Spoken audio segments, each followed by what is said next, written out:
Hi, I'm Frank Washcook. I'm the news editor at PR Week. I'm here with Dave Close. He is the co-managing director of MSL Group's Boston office. Dave, welcome. Hi, Frank. Nice to be with you.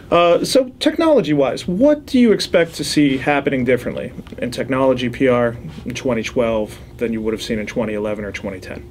Well, you know, it's interesting. I think the developments in technology PR very closely map to the developments in technology, and it's all about mobile now. And it's all about explosion of social media.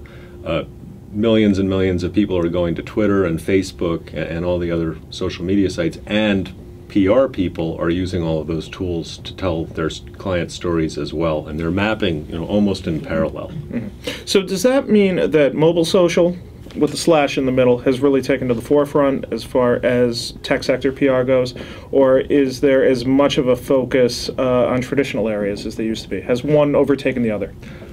We still are great believers in so-called traditional media, print media, and even the online versions of it, because a lot of studies have shown that an awful lot of social media traffic is actually retweets and forwards of what people call traditional media. So we don't think that you can go strongly to one side or the other. You really have to work sort of equally in both, because one becomes the fuel for the other.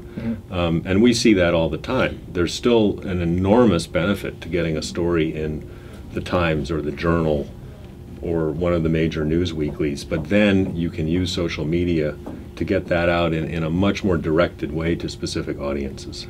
One thing I'm always dying to know is how do agencies differently train young employees, fresh out of school employees, first coming into the agency than they would have even a few years ago? It's a totally different world as far as the consumer having more control of the story than ever before. It's a great question. I would say in some cases the young people coming out of college are training us in the use of some of the social media tools. They're very used to it. They're very adept at it. It's their daily life. And the training that we provide in some ways is sort of to build up the other side, the fundamentals of developing a good story, making sure that you can prove every point, you know, with a credible source, putting together kind of a news package. And that hasn't changed much since what we would have called the days of traditional media.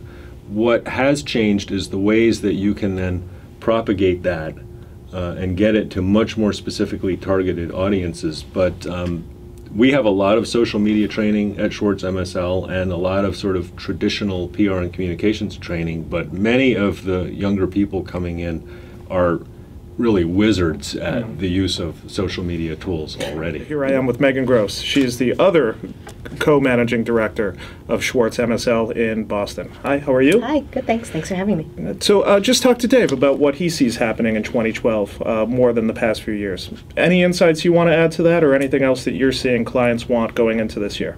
You know, clients really, I work on the corporate side of the practice, and reputation management, as you know, is a 24/7 job. Sure. And so I think clients are just wanting more of the same. They want us to be good storytellers, they want us to be good advocates for them, and they want us to be able to spot trends and help them work into the conversation. And when you say spot trends, any areas in particular that they're looking at more than they were in the past?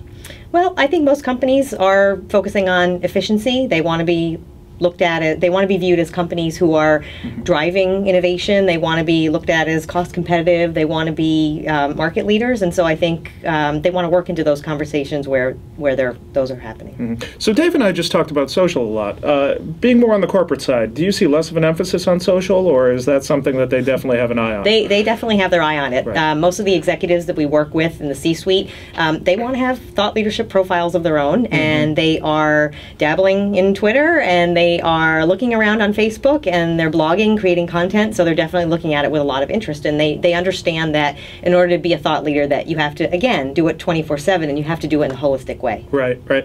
And with the CEO, for instance, or a major, let's say a major well-known executive on Twitter, there have to be a lot of best practices you have to teach them, right? Say this, but don't say this. Make sure you're text messaging instead of tweeting sometimes, things like that, right? I would imagine there's a lot you have to teach them sometimes. It can be difficult. You know, I think like any form of social media, authenticity is what works, and so, you know, part of we do that with executives in their traditional media training. So I think social media coaching with them involves sort of more of the same and helping them cultivate their voice. What on the corporate side is the hot social media platform of 2012? Is it still Twitter? Is it creating a profile on LinkedIn? What are they looking at the most? Well, I think LinkedIn is the trusted one. I think most executives feel like it's a safe environment.